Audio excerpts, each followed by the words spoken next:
welcome. We're joining you for another virtual lunch and learn in our series for Strata Council members. Thanks so much for joining us. My name is Catherine Squires-Basson. I'm the Director of Culture and Community here at Proline. Just as a reminder, we offer a number of different opportunities for learning, both for our council members and residents and owners in our Strata communities. These lunch and learns, which are a slight misnomer since there's no lunch that we are providing, but feel free to eat, are opportunities for you to learn and hear directly from service providers and professionals, and to learn more about the specific things that impact you and your stratas. Our Academy sessions, as you may know, are presented by our own internal experts, strata property managers and team members, and they dive deeper into the specifics around how strata corporations and communities function. We also have a quarterly newsletter that you might be familiar with. We're also going to be having our first in-person event for council members in quite a long time. It will be June 24th, I believe, a Monday in Parksville. So we'll be sharing more information about that coming up. If you have any questions or suggestions about these offerings, please reach out to me directly. Always happy to get emails. And also note, as always, today's session will be recorded. We'll send out a link to everyone who's registered once the recording has been processed. So you'll be able to rewatch it, take some notes, and also share it with other council members that will benefit from the information.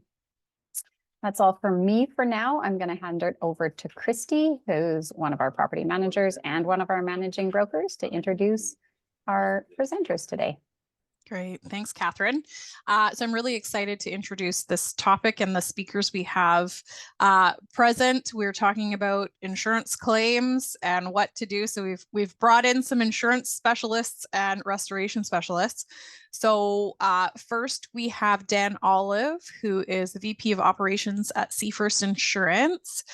Dan has been a commercial insurance broker with over 20 years of experience and is one of the partners at Seafirst Insurance, acting as both the VP of Operations as well as a senior commercial insurance advisor. His primary area of expertise is within strata corporations and pharmacies. We also have Steve Millar, who is the claims department team lead at Seafirst. He first ventured into claims in 1995, but had a 10-year gap when he worked in the travel industry from 2010 to 2020. But COVID brought him back to insurance. He's worked in different roles within the claims department, from telephone adjuster to management, and currently one of the field adjusters for Seafirst, assisting with the management of that department. We also have Mike Gagnon, the claims manager at Seafirst. He's been in the industry adjusting claims for over 35 years.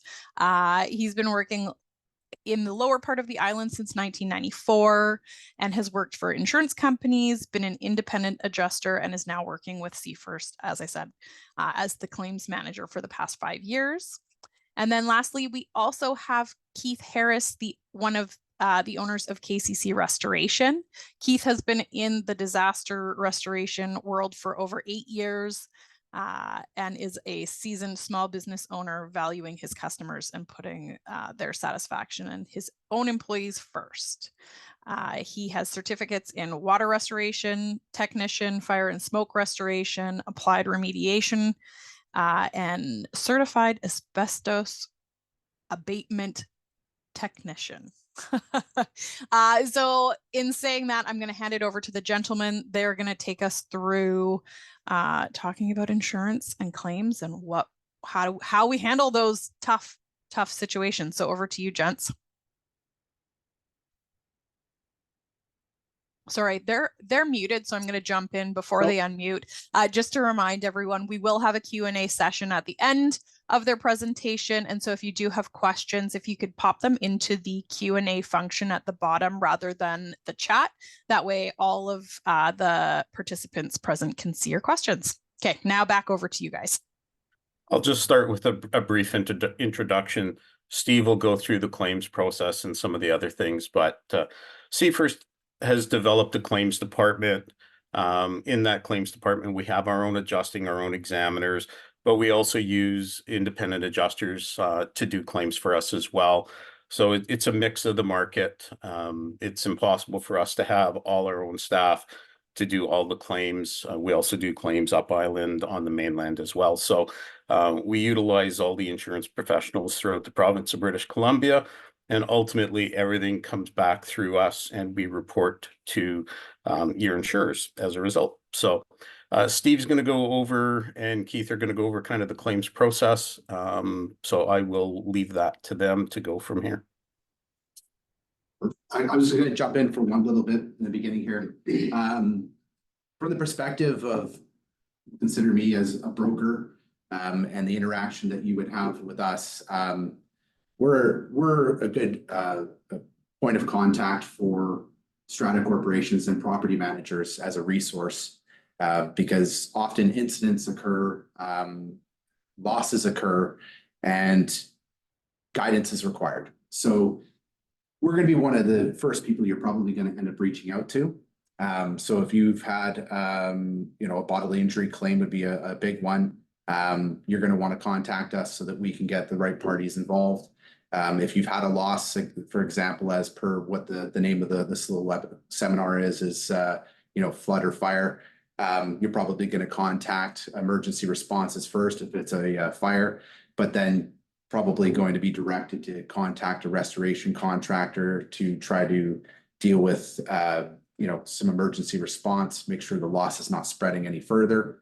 But reaching out to your broker at some point, whether through counsel or through your property manager. There's a bit of a misguided bit of advice and perhaps just a general philosophy that happens where you don't want to reach out to your insurance broker and start a claim until you've got a claim.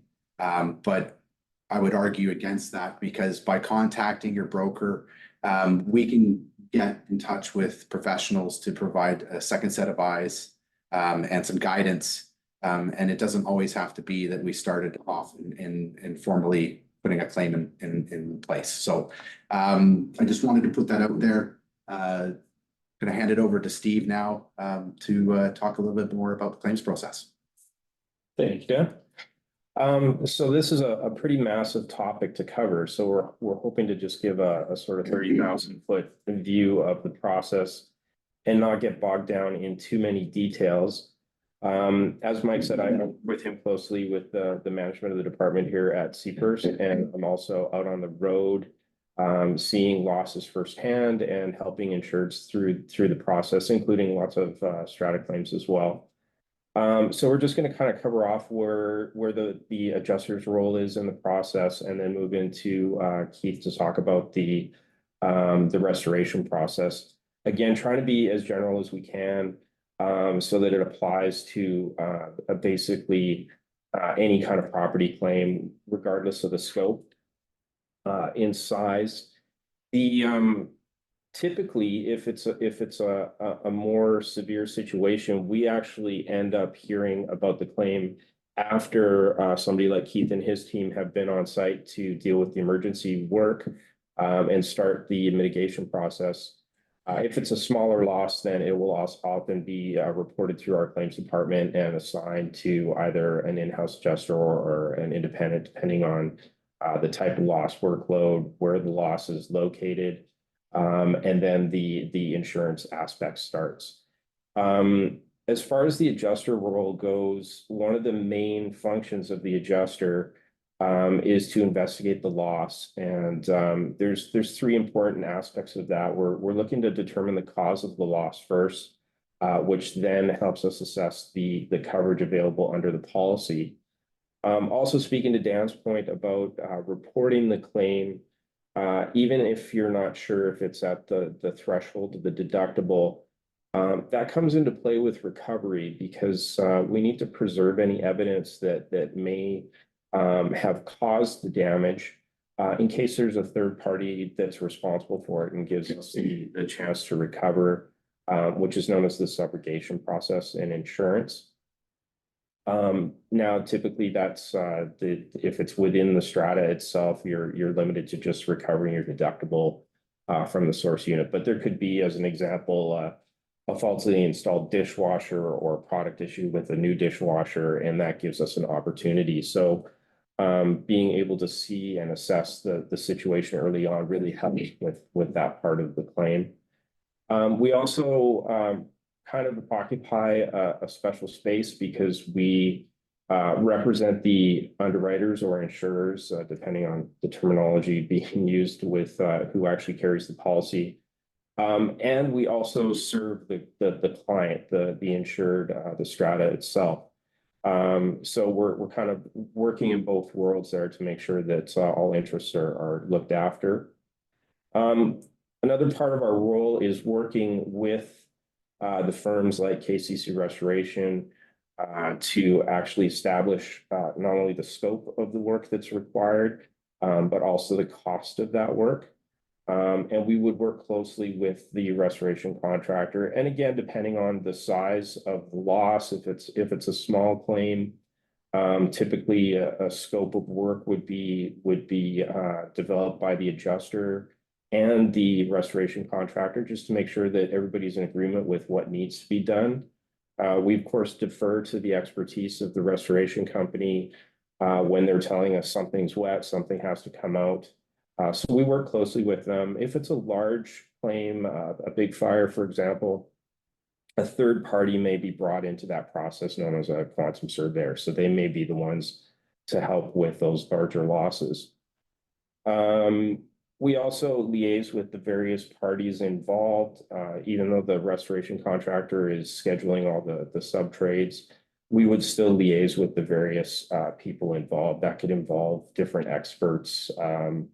As an example, with our claims in January with the ruptured fire suppression systems, we've had several of those claims, and we've had to engage people like architects, mechanical engineers, electrical engineers in cases as well. So trying to coordinate and liaise with all the people. And of course, we're there as a resource for the strata as well to help you through the process if there's any issues that come up along the way. And issues could involve the quality of work being done if there's a concern there, something that comes up with a change in the scope of work, something else has been found, and we need to assess that.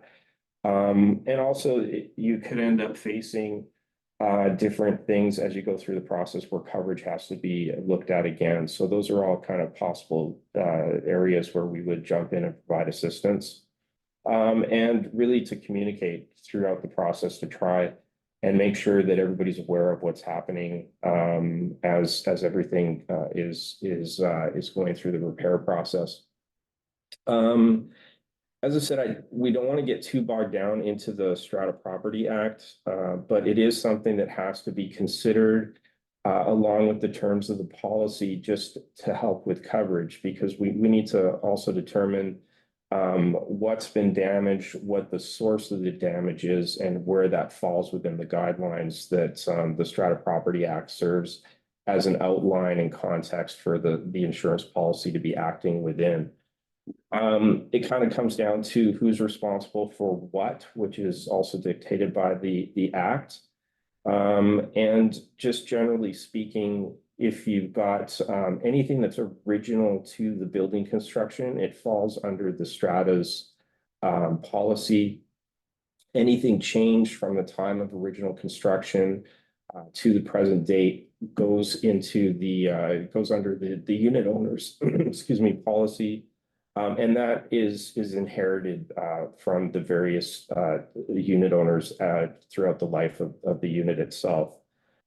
This includes original components of the structure inside the units themselves. It's a big point of confusion that we come across quite a bit in the claims, that the assumption is anything outside of the unit is what the strata is responsible for. If there's something within the walls of the unit that's original to the construction, then it could still trigger the strata policy. So that's just an important thing to understand.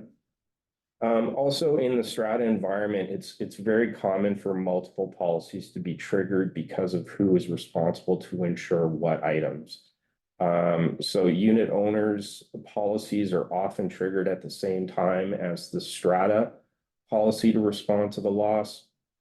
The unit owner's policy would be looking at things like damage to their personal belongings, additional living expense if they have to vacate the suite during repairs, and their betterments and improvements. So if they put in new flooring, new cabinets, something like that, that would be covered under their policy.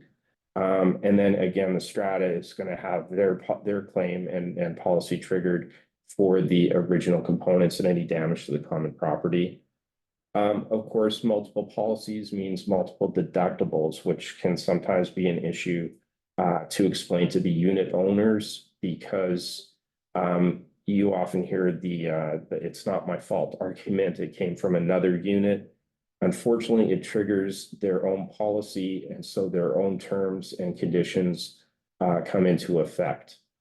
Another point on the deductible is the strata's ability to assess the deductible back to the source unit, depending on what the source is. So two things are important considerations for that. It's the bylaws and what the strata's allowed to do under their own bylaws, and the source being if a common pipe ruptures in unit 301, that's not going to be something that could be assessed back to the unit owner. But if it was the dishwasher that let go, then it would be. Now, the Strata Property Act provides the ability to assess the deductible back to a responsible owner, just meaning that it emanates from that particular unit, from their sort of own elements of the unit itself. Some bylaws, some stratas have decided to change that onus to when the unit owner is only liable. So it's a higher bar to prove. So that's an important consideration when we're looking at the bylaws and the deductible. Still, though, even if it's at the liability onus, it's still limited to the deductible only, nothing in addition to that. And then finally, for just a bit of a segue to Keith's section, just like the strata, or sorry, the property managers have relationships with certain service providers to make the process easier than having to vet somebody every single time something happens. And KCC is one of those service providers. We have the same sort of relationship with similar providers. So KCC is somebody that we can confidently recommend to our customers because they meet our service standard as well.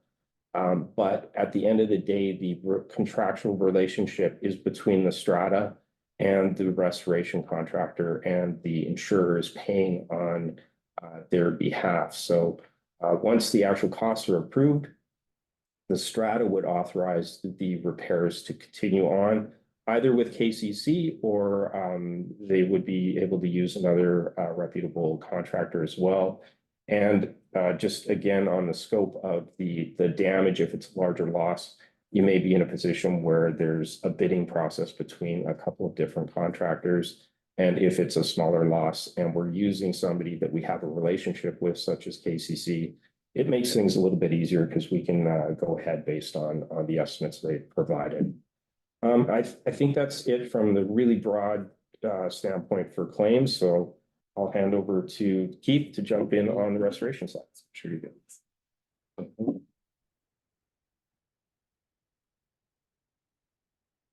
And hopefully we can share the screen here with you.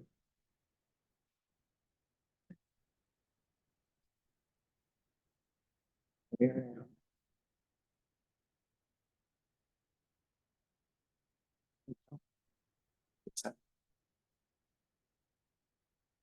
Can somebody jump in and tell me what you see there on your screen? I see the presentation. It's Okay. up. But it has it looks like it's still thinking the little blue circle in the middle of the S. I'm not sure. There we go. Okay, now we see your speaking notes. Speaking notes. Yeah. It's always the awkward bits about these. So convenient and so awkward sometimes. We're gonna need the other guy. Okay, give me. Yeah, No just 1 second, guys. problem. I don't know if there's anything that you want to add, Mike, while we're waiting for the screen to be fixed here. I think one of the things to remember is that the insurance company is not hiring the contractors at any point or time. It's actually the stratas that are hiring it, or if it's somebody doing work for a unit owner, it's the unit owner that hires the contractors. The insurance company's role is really to make sure that coverage is in place and what is damaged is covered, and then that the amounts that are being claimed or estimated are in order with the damages. So, you know, that's one of the main things. We're always here, no matter what. If there's an issue on a claim, Seafirst is here. We're here to advocate for you as well as adjust for you. So that was the purpose of this department, was to make sure that we could provide superior claim service. And, you know, the goal is to make sure that we continue with that. So sorry, my camera was off, but, you know, we're here no matter what. If there's questions, by all means, we want to get those questions. If it's a question about a possible claim that you're not sure, by all means, you can reach out to the claims department or to Dan or whichever producer has the policy and ask those questions. So we don't have to open a claim to answer those questions. We're happy to have a look at stuff, review policy, review what's going on, and provide that information for you. So that's part of what we do as an advocate for you, is we're here as a resource as well. So I'll let Keith take over. Okay, how's that look now? Looks perfect. Thank you. Mhm. Still good? All good. Go for it, guys. All right. Perfect. Thank you. Appreciate it. Hello all, thank you for having me. My part here is to let you in on what happens when disaster strikes and the process that KCC follows. Because unless you've been through this event, this kind of disaster before, it can be a very unnerving, scary thing for a lot of owners.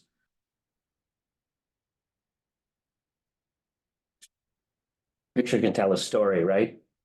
So picture this, you get a call Saturday morning, 4 a.m. Property manager or council member has phoned and said they've had a fire. Fire suppression system has activated and has put out the fire, but has caused major water damage in multiple units. During this call, we gather the initial information on the loss. Has the source of the loss been neutralized? Is there standing water? How many units are known to be affected? Common hallways, etc. Usually at this stage, it's not known how many units are actually affected. Following this initial call, I inform our on-call staff to immediately mobilize and advise them what is required at the site initially. Typically, water extraction, delivering and installing of drying equipment are the first steps. There are two phases to the restoration process: the emergency phase and the general repairs phase. The emergency phase is to stabilize the building and make it safe. The general repairs phase is the rebuilding of the structure itself. The first part of the emergency services phase is the initial assessment.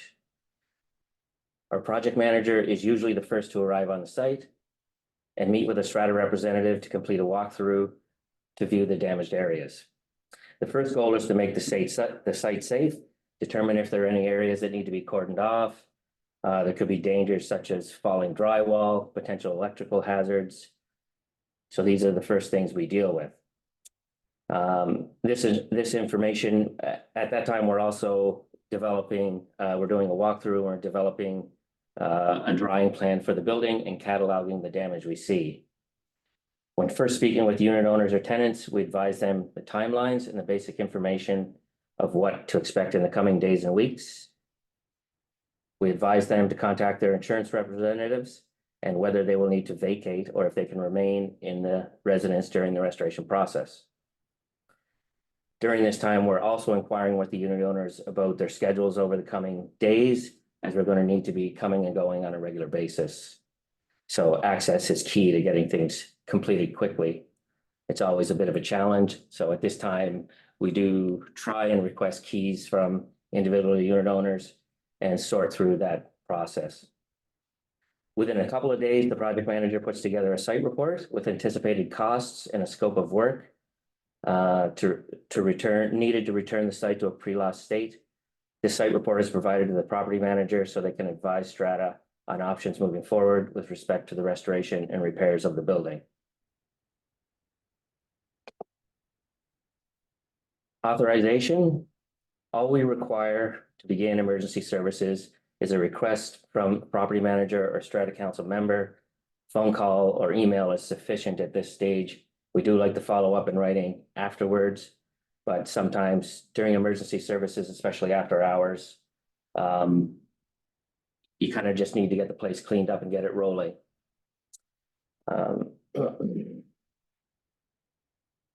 Water removal and extraction. Next, KCC crew arrives and address any safety concerns and begin water extraction, as this is the first step to stop the migration of moisture through the structure. Next comes drying and dehumidification. Dehumidifiers and fans are installed to remove moisture from the building components and stabilize the environment inside the structure. At this time, moisture mapping to note wet areas is done to monitor the drying process. It is at this stage that demolition and removal of building materials takes place.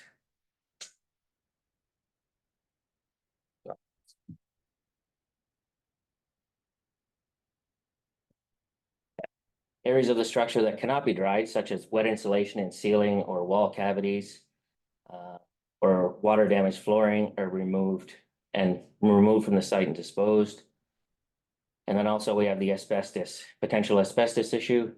Testing for asbestos in building materials may be required before any removal takes place. A risk assessment needs to be completed to determine if testing of building materials for asbestos is required. Let's also not forget about contents inside units.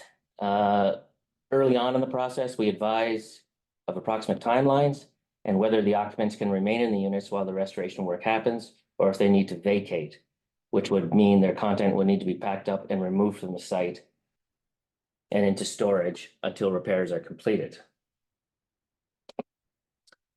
A very important step is sanitization and cleaning. Antimicrobial is applied to affected areas to assist with the inhibiting of microbial growth, and cleaning begins, and this is a continuous process throughout the emergency phase. And to finish off the emergency phase is inspection and testing. Our lead restoration technician and/or project manager does a final walkthrough to take moisture readings and ensure all remaining building materials are at no risk of secondary damage, such as mold. And while the emergency services phase is done now, the damage has been contained. It is now time to bring the structure back to what it was before disaster hit. And this is where we'll talk about the general repairs phase. Estimates. Multiple sub-trades are usually required to produce the general repair estimate, and then the repair estimate be submitted to the insurer and the property manager for approval. We will need to bring all of these sub-trades through the site on multiple occasions in order to put the repair estimate together and have it finalized. Material selections. Typically flooring, cabinetry, trims, painting. Most of these decisions are made by owners. These are estimated to be replaced in our estimates with like kind quality materials, as this is generally what insurance companies will cover from a cost perspective to bring a structure back to a pre-loss state. Any changes to these finishes can lead to additional costs for unit owners. This information is relayed to the owners at the time of the discussion, and any changes they want to make to the approved scope should be discussed with their insurance adjuster and or the strata, as there may be bylaw implications to this. All of these decisions take time Finishing materials cannot be ordered until these decisions are made. Most people take upwards of 2 to 3 weeks, sometimes longer, to choose these finishings. And this can add significant additional time to the repair timeline, sometimes up to a month or more. We do communicate this information to the owners when they're making these decisions, as it is crucial they make speedy decisions on finishing materials. Scheduling. Repair schedules are sent to owners and all involved. This is critical so that all parties are aware of what is happening and when. We find that owners really appreciate being kept in the loop. It's a critical part of what we do. Repairs, structural repairs are typically completed first. Then insulation, drywall, painting, cabinetry, trim work, electrical and plumbing repairs are often completed throughout the repair stage. And repairs are usually completed by a mixture of sub-trades and our internal staff. Finishes. This is where we install finishing materials as selected and agreed to during the material selection process to bring a structure back to a pre-loss state. We document the selections made, as clients sometimes change their minds in the middle of the process. Believe it or not. Completion. A final walkthrough of the repaired areas is completed by our project manager, along with unit owners and or strata member, to ensure quality control of the workmanship. And just like that, that's the most successful restoration project I've ever completed. 10 minutes, the fastest. But seriously, the most important thing to have a successful restoration is it boils down to communication. At KCC, we pride ourselves on a business built on hard work and contented customers, and the single most important part of the process is communication. We understand our clients are going through an extremely difficult time when they're going through a restoration, and they are often in crisis mode. They need to know what to expect from a restoration process, so we strive to be as clear as possible and be available to answer all questions they will inevitably have. I'd be happy to hear any questions. Thank you very much. Excellent. Thanks, gents. We do have a couple of questions in the Q&A section, so I'm just going to bring that up and go through those. So Maggie asks, to whom should we report an event to? So I will take the answer on that. If you're reporting it to the insurance company, you can report it directly to your producer, or at any time you can call Seafirst and ask to be put through during business hours to the claims department. A message can be left there with respect to the claim, and we will contact you within 30 minutes at the latest to get that information and get the claim set up. It can also be emailed to the claims department, and it's simply claims@seafirstinsurance.com. So either way works, either through the producer, who generally the strata will have probably the most contact with, or it can come directly to the claims department. Great, thanks, Mike. I'll also add that stratas and strata owners obviously should contact us too, because we like to be in the know and certainly can assist strata councils and owners with making those claims and connecting those individuals. Pauline asks, if there's PVC in the walls, will the reno or remedial work replace them with PVC or update to new standards? So if it's, for example, if it's PVC that's damaged, say by a fire, then we would be building back to code. So if it's something that's not to code, generally, as long as there's bylaws or code coverage on the policy, that would be put back to code. There are times that it depends on what the code was at the time it was done. So it's not a cut and dry answer, but generally, yes, everything is built back to code, the current building code. Excellent, thank you. And the next, sorry, Keith, with KCC, and maybe you can touch on some timelines to help kind of explain. But this next question is, KCC is pretty slow. Do you have alternatives? So maybe what, if I could just, before you jump in, Mike, I'll just quickly say, from Proline's perspective, and again, apologies to Keith and KCC. Yes, there are alternatives. We've brought KCC in on this particular session because we do a lot of work with KCC and have some really great, solid relationships, and appreciate their reputation and incredible work. However, I will now leave the floor to you guys to answer that. And I'll let Keith provide some answer, but I will provide a bit of background. If we are looking at, for example, we had a large number of claims in January of this year. So we had a near record number of claims for Seafirst in that time. So every insurer will have experienced the same thing. The overwhelming amount of work that comes with that for the restoration companies and all the contractors in Victoria and all the subtrades is immense. The normal time that it would take to get things done is lengthened as a result of the enormity of the amount of claims that have come in. So while it may seem slow, it's probably in line or faster. Generally, KCC gives us preferred service. We also make decisions internally to try and speed up the claims process, especially in the event of catastrophes. So it's not always on them. A lot of times it's dictated by what has happened.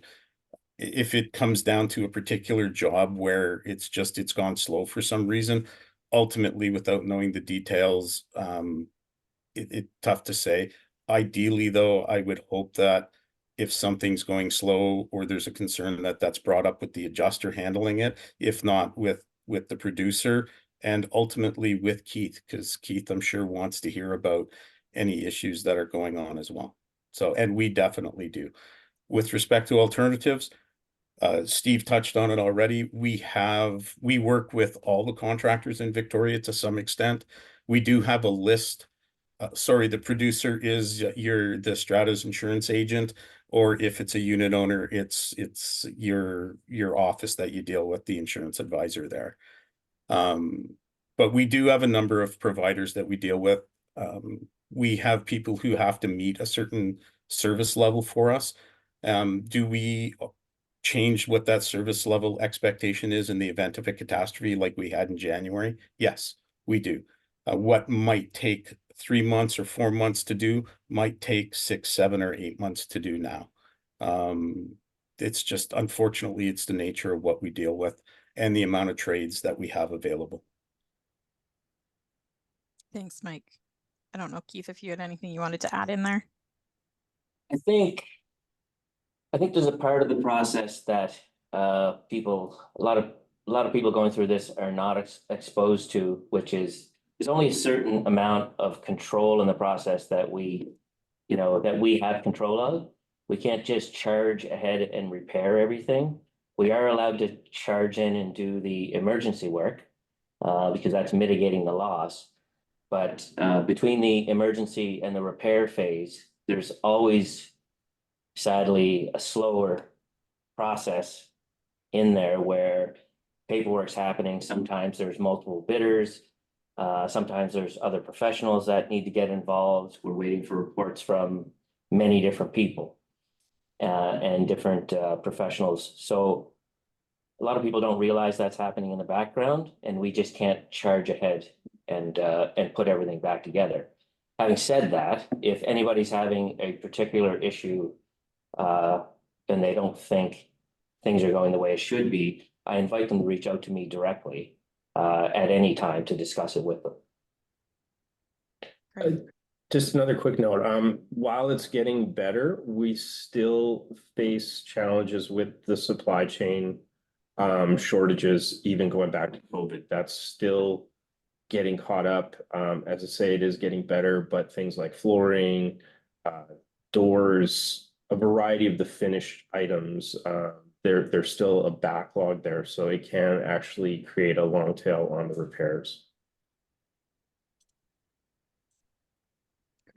Okay. I don't see any further questions. Maybe we'll give it a second to allow people to get in their last minute questions.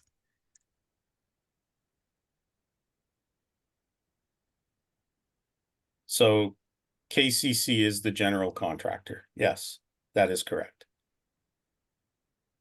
Thanks, Catherine. Just leave a little awkward pause here. We can all sit in silence and wait for the next question. Maybe in the meantime, do you gents have anything to add to wrap this up before we end the session? Yeah, I think the biggest thing to remember is that ultimately you're the insured. You're either the strata or the unit owners own their unit. So the strata owns the common property. You can dictate who does the work. The insurance company doesn't dictate it. The insurance company just ultimately is there to advise this is what they provide for coverage, for dollars, for repairs. We work with, and does it help us that we work with the restoration companies? Yes, because we do carry a bit of a stick if we have to give them a nudge to get them going. You know, for us, it's an easy call to Keith or whoever the project manager is on the job to say, hey, what's going on? You know, is there a way we can speed this up? And they're always willing to look at whatever we can do to make things work. Or if there's questions, they'll jump on them right away for us. So, and all the restoration companies virtually are the same. You know, they all do the same thing. They're all there for emergency water, fire restoration. They all have the same equipment. It becomes the people and the project managers that are the biggest thing. So great. So what is the best way to ensure you have the right insurance coverage? that would be a Dan Olive question. Yeah, you're gonna be contacting me, or your producer or whoever, whichever broker you're working with, to essentially go through and look at all the risks that your strata face. Because I would say no two stratas are the same. Some have workshops, some have saunas, some have hot tubs, some have units that are specifically designed for being a guest suite for family of other owners. And then I've had other stratas where they might own 2 or 3 units in the strata. As a corporation, they own those, and then they rent them out to help, you know, generate a little bit of income for the strata. So there's a lot of collaboration that happens. If you're with a property manager, you know, they have a very good sense of the types of things that their challenges that their clients run into. So there's a greater level of, I would say, due diligence that happens typically at that level. But then if you're just a self-managed strata, then it really comes down to having a good rapport with that insurance representative. They should be coming out to your property. They should be walking around. They should be looking at your depreciation report, your appraisals, giving guidance in those areas. And then another service that I know Christy's familiar with, having worked with me for some time, you know, reaching out to us as a resource about, you know, market trends in the insurance industry, you know, emerging risks that could be occurring. We also follow very closely changes that are happening in the Strata Property Act, legislative changes, working with the Condominium Homeowners Association, the Vancouver Island Strata Owners Association. But yes, your broker is the one that should be assessing those risks and trying to mirror insurance coverages to meet those risks. How about owners, Dan? How if an owner is unsure how to insure their strata lot, what's the best way to protect themselves? Yeah, so I mean, they have ideally owners would be buying an insurance policy for their unit interest, right? So contents, their improvements and betterments, additional living expenses, so those out-of-pocket expenses in case you know are moved, you're forced to be out of your unit while repairs are being made, personal liability. There's a whole number of extensions that come from that. in the event that say you want to know that you've got the right person involved, looking at that, I'd say a good person to turn to is whoever's insuring your strata. So if you were to say, for example, Christy you had questions from one of your owners, you're probably going to go talk to Dan, and then Dan's going to go, okay, I'm going to put together a little package. I'm going to send this off to one of my insurance advisors that looks after personal condo policies. And here's what you need to know about this strata. Here's the risks. Here's the things you're going to need to cover. Here's the deductibles that you should be aware of. Now, can you please put together a quote for them and make sure they're looked after? So that's a good point of contact. Excellent. Thank you. With- Pauline, oh, sorry, go ahead. Sorry, I'll just add to what Dan was talking about. Additional living expense coverage, and Steve can attest to this. We have a large fire claim at a strata right now where there's 29 units that are going to be out, I think, for the better part of 2 years. Additional living expense coverage, most of the units in that building do not have enough coverage to cover their time out of the building. So if there's a fire, a substantial fire, it easily can take us 1.5 to 2 years before construction's completed. So it is something I recommend to everybody. We see it on the homeowners and on unit owners, that the additional living expense, whether you can purchase more or not, that comes down to the insurer, and it's something that you need to ask them. But it is often a shortfall that we see on the policies. Thank you. Pauline has raised a good question that I'm going to tackle.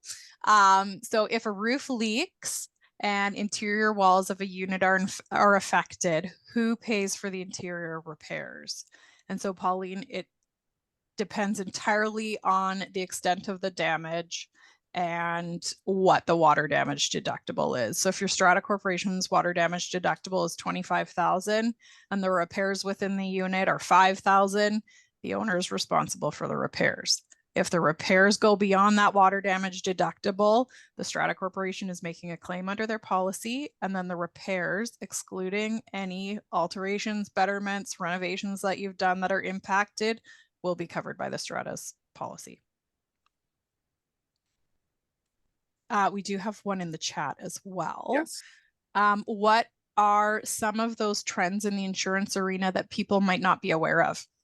Yeah, also I'll tackle the first part here because there's a two-part question there. But for the first part, it could be a lot of it's the underwriting. You know, what are the insurance companies looking at? What's given them reason for concern? The big one over the last few years been insurance to value. So seeing large increases to inflationary values, which obviously impact everyone's premiums quite a bit. You know, there's still a lot of talk about poly B plumbing. So it's understanding those types of risks. Kitech plumbing is another one that's more prevalent in the interior, which is very similar to poly B. Age of roofs is something that they're still looking at.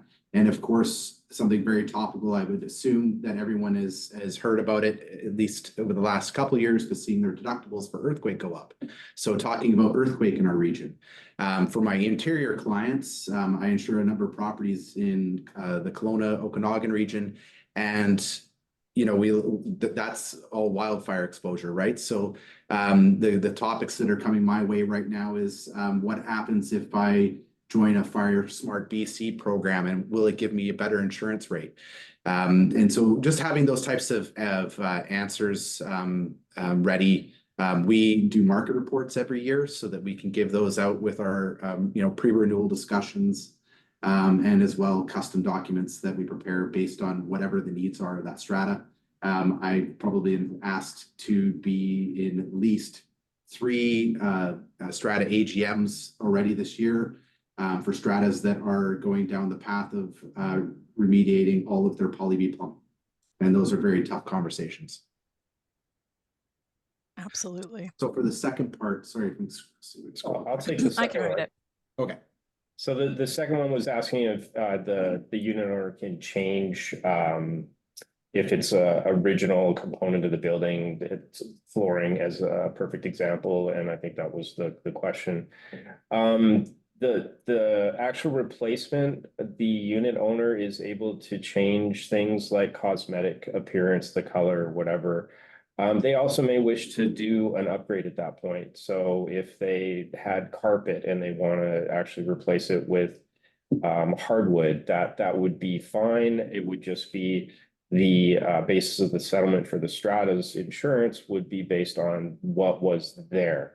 And then an important second part of that is if that unit owner then had a claim past that point, that hardwood flooring that they've put in would, whether it's an upgrade or not, even just a change in color, now that it's been changed out of the claim, it will now fall to their unit owner betterments on their policy. So it would be important for them to consider if a change is required on their policy to make sure that that value is covered off. Because if a claim happens in the unit in the future, that would fall to their policy, not the strata's. Great, thank you. Dale has asked or said, water leaks are a major issue. What are the thoughts on mandating leak detectors for units? Well, I haven't seen any insurance companies mandating it quite yet. Although it could be on a case-by-case basis, because if you're high value strata, you're having lots of water losses and the plumbing's effectively failing in your building, it may come down to your ability to find insurance. It's certainly not, I don't see it being mandated. I see that older buildings that do go down this road and invest in this type of technology, the key benefits to them are it is going to reduce the number of losses. It's going to reduce the severity of those losses. And regardless of what their deductible is, it's also going to reduce those out-of-pocket expenses for the individual unit owners themselves. So say, for example, you put these units in your unit and you have your own dishwasher, and that dishwasher fails, but the shutoff works and prevents that damage. You're probably in good shape. You probably have a little bit of cleanup, and you probably need to do a little repair to the plumbing on your device. That's it. That should be minimal out of pocket. But say you didn't have that, and say your water damage deductible is $50,000, and you do $49,000 in damage. You might be out of pocket $49,000. And yeah, that's not everybody's problem, but it's Russian roulette as to whose problem that becomes. So putting those devices and those sensors, I think, as far as a mitigation tool, very important. Often people look to insurance and say, well, is this going to save me in insurance premiums? No, not necessarily. But it's certainly going to save you in loss frequency, severity, and the potential for being out of pocket personally as a unit. Excellent. Okay, I think that covers all of the questions in the Q&A and all of the questions in the chat. So thank you so much for attending, gentlemen. I am going to turn it back over to Catherine. I do believe she has some closing remarks before we all scurry away to our work lives. So Christine, Catherine, just one thing. If there are some other questions that come in, by all means, if you guys want to get them, forward them to me. We'll get you the answers for them. Thank you. Great. Thank you. Yeah, I will be very brief. Thanks so much for speaking today, and for everybody who attended. Well, as I mentioned before, and Christy mentioned, we did record the session. I'll be sending out a link to the recording next week. I'll send it out to everyone who is registered. Feel free to share the link with any other Strata Council members that would benefit from the information. We also post this and other recordings of previous sessions to our YouTube channel. So there's a great resource if a question comes up and you're wondering if there's anything that we might have available on it. As they mentioned, and as I mentioned previously, if you have any questions or comments, we're always happy to hear from you. There is a survey at the end of the session, so feel free to answer those 2 questions very briefly. And as mentioned, we'll have an in-person session in Parksville in June and new sessions in the fall. So you'll see more information about them coming up. And that brings us to the end. Thanks again for everybody for being here. And I hope you all have a wonderful rest of your day, and go Canucks go.